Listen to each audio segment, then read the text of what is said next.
adalah kunci untuk mencapai tujuan besar. Jangan tergoda untuk terlalu banyak hal sekaligus. Assalamualaikum warahmatullahi wabarakatuh. Episode tersebut mengingatkan kita bahwa kesuksesan berasal dari fokus dan konsistensi. Hal yang sama juga berlaku dalam membangun sebuah usaha. UMKM yang mampu berkembang umumnya berawal dari fokus pada produk, kualitas, dan kebutuhan pelanggan. Pada kesempatan kali ini, kami dari kelompok 12 akan mempresentasikan salah satu UMKM di Kota Bandung, yaitu Mochiro. Dalam presentasi ini, kami akan membahas profil usaha, strategi bisnis, hingga faktor-faktor yang mendukung perkembangan Mochiro sebagai UMKM. Sebelum kita lanjutkan, izinkan kami perkenalkan diri kami masing-masing. Perkenalkan, nama saya Zafra Aliana dengan NPM 1111251141 dan rekan saya Salman Hidayatullah dengan NPM 1111251113.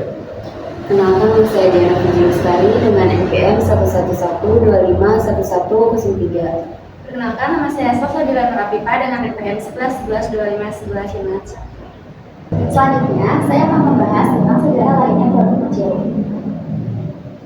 Mochiro berawal dari pengalaman pribadi sang owner yang merasa kecewa dengan cita rasa mochi yang beredar di pasaran karena belum sesuai dengan ekspektasinya. Namun, kecewaan tersebut menjadi titik awal mencari inovasi. Pemilik kemudian berinisiatif mengembangkan resep secara mandiri hingga berhasil menciptakan mochi dengan cita rasa khas yang berbeda dari produk sejenisnya. Keunikan Mochiro terletak pada proses produksinya, di mana seluruh kulit mochi dan selai dibuat sendiri oleh pemilik, sehingga kualitas, kebersihan, dan cita rasanya dapat terjaga secara konsisten. Berkat faktor tersebut, Mochiro kini dikenal sebagai salah satu jajanan rumahan yang cukup populer di Kota Bandung dan telah memiliki 6 varian rasa. Selanjutnya, saya akan menjelaskan visi misi dan posisi pasar Mochiro di segmentasi pasar. Visi Mochiro adalah menjadi usaha mochi yang dikenal luas tidak hanya oleh masyarakat Bandung, tapi juga masyarakat dari luar daerah, dengan tetap mempertahankan cita rasa khas sebagai identitas produknya. Untuk memberikan visi tersebut, Mochiro memiliki beberapa visi, konsep secara pendidikan, memperluas jangkauan pasar melalui media sosial, serta menjaga konsistensi kualitas dan cita rasa produk dari waktu ke waktu. Dari posisi pasar, UMKM Mochiro merupakan usaha yang target pasarnya adalah kepada pecinta jajanan kekinian di Kota Bandung. Keunggulan utamanya terletak pada cita rasa yang khas, kualitas yang konsisten, dan proses produksi yang dilakukan secara mandiri, sehingga mampu menjadi nilai pembeda dibandingkan para kompetitornya. Baik, di sini saya akan menjelaskan bagian inovasi perusahaan. Di tengah ketatnya kompetisi industri kuliner modern, Mochiro tidak sekedar menjual produk, melainkan mentransformasi model bisnis konvensional yang berorientasi pada komoditas menjadi model bisnis yang berfokus pada nilai pengalaman konsumen, berlandaskan teori the experience economy. Mari kita bedah bagaimana strategi inovasi ini ditetapkan. Pertama adalah inovasi produksi. Kami menghadirkan konsep open kitchen atau live production untuk menjamin transparansi kesegaran dan higienitas mochi di depan konsumen. Selain itu, ada custom texture experience yang membebaskan konsumen memilih sendiri tingkat kekenyalan kulit mochi mereka, dari yang ultra soft hingga firm atau chewy. Kedua, inovasi pemasaran. Kami menggunakan kemasan interaktif berbasis eco-estetik dengan box window craft yang dapat ditumpuk pop-pop. Di kemasan ini, kami menyematkan teknologi augmented reality atau AR marketing melalui QR code, sehingga pelanggan bisa melihat prototipe visual mochi 3D secara digital sebelum membelinya. Ketiga, inovasi operasional. Kami menerapkan sistem compartment assemble to order atau ATO yang membagi dapur menjadi area hulu dan area hilir, yang sukses memangkas waktu tunggu menjadi 5-10 menit, serta menekankan UAS hingga mendekati 0%. Tidak hanya itu, kami juga menyediakan DIY experience station agar konsumen dapat merakit dan dekorasi mochi mereka sendiri. Selanjutnya, kita beralih ke tema infografis, yaitu strategi inovasi. Strategi ini kami jalankan secara sistematis melalui 3 langkah konkret. Pilar utama kami adalah continuous R&D berbasis food technology. Kami melakukan modifikasi enzimatik menggunakan enzim amilase alami untuk mengontrol heterogradasi pati pada tepung ketan. Hasilnya adalah kulit mochi bersifat anti-sterik dan memiliki stabilitas termal yang tinggi. Mochi tetap lembut di suhu ruang, tidak lengket di area DIY stasiun, dan tahan dari kerusakan akibat pembekuan cepat. Secara taktis, kami juga meluncurkan dual function card. Ini adalah kartu nama dua sisi. Sisi depan sebagai identitas kontak resmi perusahaan dan sisi belakang sebagai punch card loyalitas. Terakhir, untuk keberlanjutan bisnis, kami membangun local supplier alliance. Aliansi ini bermitra dengan petani lokal untuk memastikan pasokan bahan baku bermutu tinggi, sekaligus menjalankan tanggung jawab sosial perusahaan. Baik, dan yang terakhir, ada dampak inovasi terhadap perusahaan. Yang pertama adalah competitive advantage. Mochi sukses membangun brand image kuat sebagai pelopor mochi modern interaktif, menciptakan jurang diferensiasi yang kontras dari kompetitor tradisional. Kedua, cost efisiensi. Berkat mekanisasi hulu dan penerapan model produksi atau dihilir, kami berhasil menekankan risiko human error serta meminimalisasi pemborosan bahan baku, sehingga margin keuntungan bersih menjadi jauh lebih optimal. Ketiga, market penetration.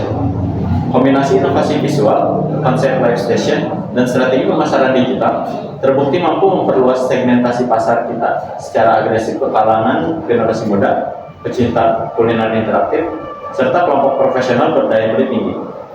Kesimpulannya, inovasi di Mochiro bukan sekadar kosmetik pemasaran, melainkan poros penggerak efisiensi dan pertumbuhan bisnis yang berkelanjutan. Sekian yang dapat saya sampaikan. Terima kasih. Selanjutnya, saya akan menjelaskan faktor-faktor yang mendukung keberhasilan inovasi pada perusahaan. Faktor yang pertama adalah kepemimpinan. Pemimpin memiliki peran penting dalam memberikan arah, membangun komitmen tim, dan menciptakan lingkungan yang mendukung munculnya ide-ide baru. Lalu yang kedua adalah faktor manajemen dan organisasi. Struktur organisasi dan proses kerja yang baik akan membantu inovasi berjalan secara lebih terarah dan sistematis. Lalu faktor ketiga adalah manajemen risiko. Dalam setiap inovasi pasti ada risiko, sehingga perusahaan harus mampu mengidentifikasi dan mengelolanya agar hambatan dapat diminimalkan. Selanjutnya ada sumber daya manusia. Karyawan yang memiliki kompetensi, kreativitas, dan semangat yang berinovasi menjadi penggerak utama agar hambatan dapat keberhasilan inovasi. Lalu faktor yang terakhir adalah teknologi. Teknologi berfungsi sebagai pendukung yang membantu mempercepat proses inovasi, meningkatkan efisiensi, dan mengubah ide menjadi produk atau layanan yang bernilai. Jadi, keberhasilan inovasi tidak hanya bergantung pada satu faktor saja, tetapi merupakan hasil dari kerjasama seluruh aspek tersebut. Selain memiliki berbagai inovasi, perusahaan juga menghadapi beberapa tantangan. Dari sisi tantangan struktural, fasilitas produksi masih menyatu dengan rumah pemilik, sehingga kapasitas dan ruang produksi masih terbatas. Selain itu, standar kebersihan atau higienitas masih perlu ditingkatkan agar mampu mempengaruhi kebutuhan produksi yang lebih besar. Sedangkan dari sisi tantangan strategis, perusahaan masih memiliki keterbatasan dalam membangun brand awareness di luar kota Bandung.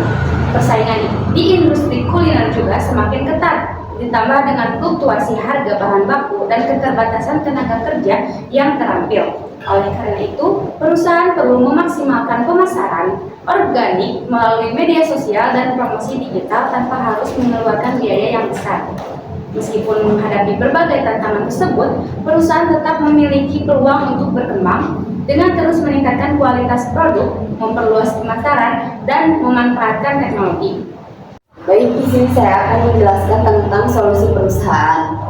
Untuk menghadapi tantangan yang ada, Mochiro perlu menjangkau strategis yang terukur dan bertahap, di mana langkah yang pertama kita bisa menggunakan produksi sesuai pesanan, yaitu untuk memastikan produk agar terjual habis dan tidak ada pemborosan. Yang kedua ada pemasaran organik. Mochiro dapat memanfaatkan media sosial secara konsisten seperti membangun interaksi dengan konsumen melalui konten kreatif serta mendorong word of mouth dari pelanggan yang puas. Yang ketiga ada diferensi produk, yaitu contohnya seperti mochi es krim premium, mochi mini topping minuman, dan gift box untuk menjangkau segmen baru. Dan yang terakhir ada inovasi kemasan tematik. Varian produk yang banyak harus didukung juga oleh kemasan yang tepat. Inovasi packaging menjadi kunci agar setiap varian memiliki identitas yang jelas untuk menjaga kesegaran. Seperti misalnya mochi es krim dapat dikemas dengan desain relasibel untuk menjaga kesegaran. Mochi gift box bisa menggunakan kemasan premium dengan tampilan elegan, sementara mochi mini untuk topping minuman dapat dikemas dengan pouch transparan yang praktis. Selanjutnya ada kesimpulan, di mana inovasi memiliki peran sangat penting dalam meningkatkan daya saing UMKM kuliner. Dan Mochiru berhasil mengembangkan mochi tradisional menjadi lebih modern melalui inovasi produk, kemasan, pelayanan, dan teknologi produksi berhasil memperkuat identitas merek serta memperluas pangsa pasar. Meski masih menghadapi tantangan fasilitas, brand awareness, dan persaingan strategis, pemasaran organik serta sistem produksi yang terukur membuka peluang besar bagi Mochiru untuk naik kelas menjadi usaha yang lebih profesional. Cukup sekian yang dapat kelompok kami sampaikan. Mohon maaf apabila masih banyak kesalahan dan kekurangan. Wassalamualaikum warahmatullahi wabarakatuh.